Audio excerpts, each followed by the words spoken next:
That time Rimuru got a daughter. By Asora09. Rimuru's perspective. What happened here? I realized we were too late the moment I laid my eyes on the scene. The room was in a complete state of disaster, with bodies lying here and there over the floor. I was too naive. I should have gone and got him the moment I realized he was gone. Though I wanted to deny it, the truth is that I am responsible for this massacre. I didn't personally do it, of course, but leaving a certain storm dragon unsupervised was the same as doing the deed itself. This is Veldora we are talking about. How could I be so stupid? Oh, Rimuru, where have you been? Kuahahaha. Don't. Oh, Rimuru. Me, Veldora. Why do you seem completely unfazed by the atmosphere in the room?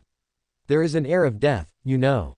Death. I kept my thoughts to myself, and instead sent a glance toward Seal, who was standing next to me with Riley in tow. She nodded, as if saying, leave it to me. That's right. To deal with a monster, you need to get a demon. And who's more demonic than my dear wife? Exactly. Nobody. You foo. Who are you calling a demon? Da, RLING.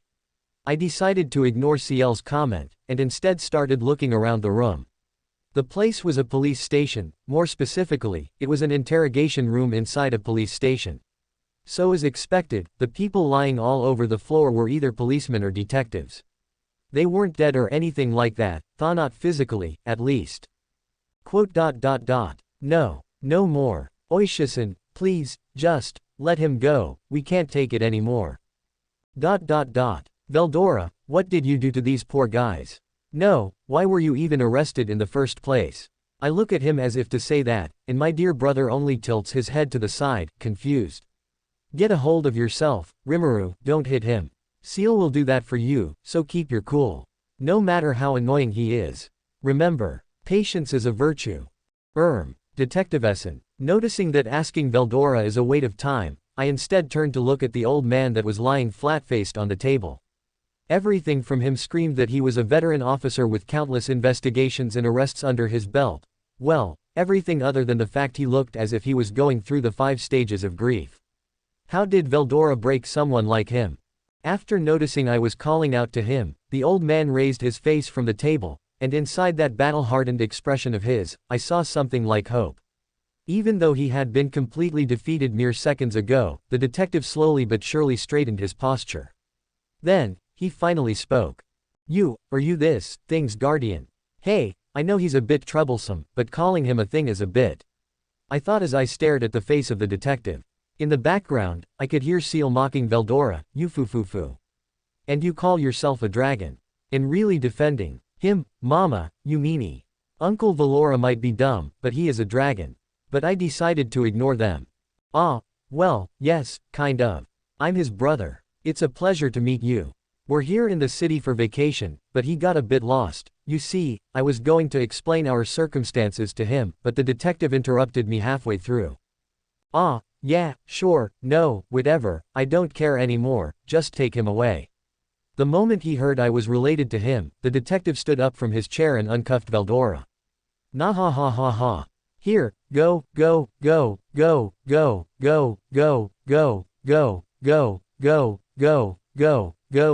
hey, stop pushing us, I get it. We'll leave. The detective quickly regained his energy and started pushing us toward the exit.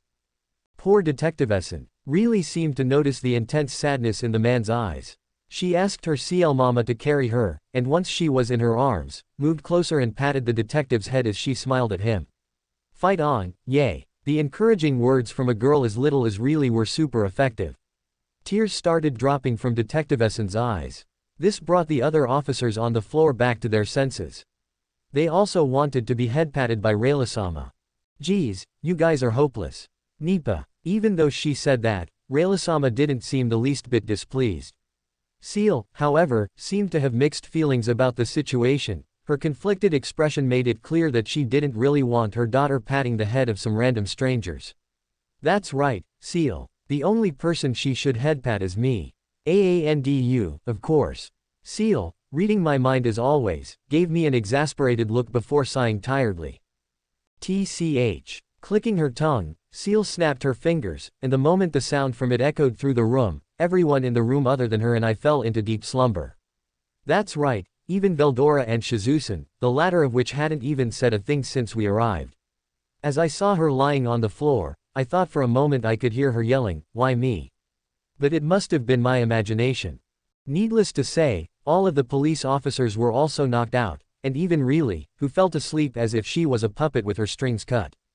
"Alrighty, darling, can you help me carry Veldora?" Seal turned to me while holding Ray in her arms in a caring manner. Sure. I decided not to go against her, and simply followed her orders. I picked Veldora up and flung him over my shoulder. Then, I turned to Shizusan, and tried to do the same, but... "Darling, I only remember asking you to carry Veldora, though." Seal-sama stared at me with wry eyes. I thought for a second that she was going to carry her, then, but that quickly proved wrong as she tried to leave with Shizusan still on the floor. "We can't just leave her here." I turned to look at Seal as if wanting to say that. Her expression seemed annoyed. It was like the face an adult would show to a kid who reminded them of something troublesome. I was finally going to be able to get rid of her. After understanding I wouldn't back down, Seal clicked her tongue and got close to Shizusan while whispering some pretty scary things. Then, she reluctantly flung her over her shoulder, just as I did with Veldora a few minutes ago. I know I did the same, but isn't treating them as potato sacks a bit too much? I retort in my head as we teleport out of the station. Rimuru's perspective. My dear wife found herself in an unusually happy mood as we leisurely made our way through the bustling streets of Tokyo. She was skipping around between the people in light steps, her mouth curled up in a smile. Curiosity overflowed her red eyes as she took a peek at everything that caught her attention. The people, the buildings, even the random food stalls on the street made her eyes sparkle in wonder. It's weird. She should have already seen all of this through my memories of my life here, and yet, she looks like a kid who has just entered a toy shop for the first time in their life. "That's not the same as this, darling." Reading my mind as she always does, Seal turned around for a moment, and faced me with a simple giggle. She slowly made her way up to me, and pressed her finger gently against the tip of my nose. The sense of her kind touch, as well as her warm expression, made me gulp nervously. "I'm not blushing, you are." Foo. "Darling, you dummy. It's obviously not the same to see something through a screen and to see it with your own eyes." Boop. Seal lightly tapped my nose before turning around once again, resuming her happy walk. Meanwhile, I was still freaking out, feeling like a teen boy who had just been charmed by the girl he likes. "Why yeah, you're right." Haughtily, I turned away to hide my embarrassment. Foo. "Come on, hurry up, darling." As if to pull me away from my hiding spot, Seal stopped in her tracks and turned to face me one more time. Excitement present in her eyes, my wife wrapped my hand in hers before starting to drag me away. Hey, wait. See Seal, you are gonna make me fall. Geez. The most powerful being in existence is gonna fall from having his wife pulling on his arm. Alright, that sounds much more ridiculous than I thought, but... my wife is a monster on the same level as me, you know. She could wipe this planet out of existence with a swing of her hand, you know. It's not a fair comparison. It's not a fair comparison at all.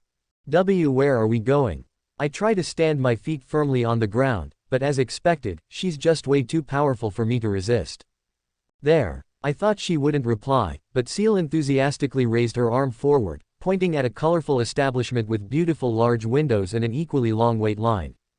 A restaurant. HMPH. Not a restaurant. A dessert cafe. They're not the same thing. Seal turned to look back at me, pouting in a cutesy manner that nearly made me burst out laughing. She'd probably kill me on the spot if I did, though, so let's not. Yup. A safe slime is a happy slime. But, do you want to get in a line that long? I said, scratching the back of my head. But of course, what do we immortal beings have, if not time?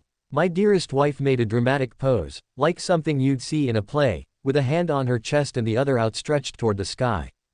See Sealson, can you stop that? People are giving us weird looks, you know. I thought, but Seal, as if to say, who cares about that? Not only did not stop, but actually resumed her walk toward the store amidst happy, silly hops. Seeing this, I could only find myself sighing with a warm smile on my face. At that moment, in my eyes, she seemed to resemble Riley quite a bit. That childish excitement, as well as her mindset of not giving a hell about what other people think, was just like Riley. Or maybe it was the other way around, and it was really who got those things from her dear mama. Come on, let's go, darling. Quote. Yeah, I'm coming. I laughed as I followed behind her with a warm feeling in my heart. Hollow diamond, hollow diamond, hollow diamond. Rimuru's perspective. That was an unholy wait time. By the time a waitress finally showed us inside, I had already lost count of the hours we had to stand in line to get in. Seal and I might not be able to get physically exhausted by something like that, but we can't say the same mentally.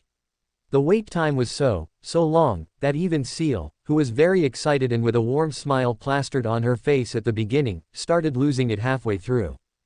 TCH. Why do we have to do this line? We're like gods, darling. Gods, you know. They should just let us in. Why do gods have to line up to get a slice of pie? TCH. Fine, if they want it that way, I'll let them have it. Wah. See Seal, stoop. People are starting to faint, stoop. Yeah, that certainly was a scary scene. I really thought we were gonna have an Avengers-level threat in our hands. Was that too much for a reference? Okay, got it. I'll shut up now. That being said, it does look really nice from the inside, doesn't it, Seal? Quote. Quote. Yeah, I think she's dead. Absolutely, completely, and utterly dead. What will I tell really when she wakes up? That her mama died from waiting in line. I mean, what a stupid. I mean, what a dumb. I mean, what a pathetic. I mean, what a tragic way to die. It's no good, it's no goddamn good at all. Do you really want to be remembered that way by your daughter, Seal? As the mother who couldn't raise her because she died from waiting in line too much. Seer, I apologize, but I don't think shaking the pretty lady like that is something a gentleman would do. Sir. I wonder who was more belittled at the moment, the waitress, who had come to take our order only to find me treating Seal as an oversized doll, shaking her by the shoulders, or me, whose universal perception had been penetrated without me noticing. What is up with this girl and her level of stealth that is even higher than Sue's? Exactly. You tell her, young lady. Seal. Weren't you dead? My death was greatly exaggerated. Ma'am, isn't that from a movie? That's what you say. How about telling her to be quiet? This is a public place, you know. And you work here, you know. Seal, having heard what the girl said, gasped in shock. For a moment, it looked as though she'd been struck by lightning. She froze in place, as if trying to process her words. Mom, 3 don't look that old, do I? Please say I don't. That makes sense. I thought she was surprised by having her movie reference caught, but no, it certainly makes more sense for her to reply to the, ma'am, part. I mean, she does look a bit old, you know. Someone's glaring me to death. 3 wonder who it is. 3 was just kidding, Seal-sama, please have mercy on my soul. No. Of course not ma, miss. The girl started sweating bullets, as if she were mere prey in front of a predator. Foo. I was just kidding, don't worry about it, ma'am, it's fine. I already have a baby daughter, after all, it'd be weird if I wasn't a, ma'am. Or you can just call me whatever you wish, it doesn't matter. Seal, finally done with teasing the poor girl, carelessly laid back on her seat and flashed her a smile. Then, she picked up the menu the girl had just put down on the table, and started reading through it with delight written on her face. I'm sorry about my wife, she's a bit special, you see. No, don't mind it, sir. Rather, I'm sorry if I was impolite. Leaving that aside, please allow me to take your order. I'm sorry, I think we'll need a bit more of Tim. Yes, we'll have a big parfait, please. With 2 spoons, is all. Seal dramatically closed the menu with an audible clap, and handed it over to the waitress. Then, before waiting for me, she did the same thing with mine. 2 didn't even have a chance to look at it. 2, have the same. I said with a conflicted expression. You certainly will not. When I said, is all, I meant that's all we'll be ordering. Both of us. No, don't puff out your chest as if you've just said something brilliant, because you definitely did not.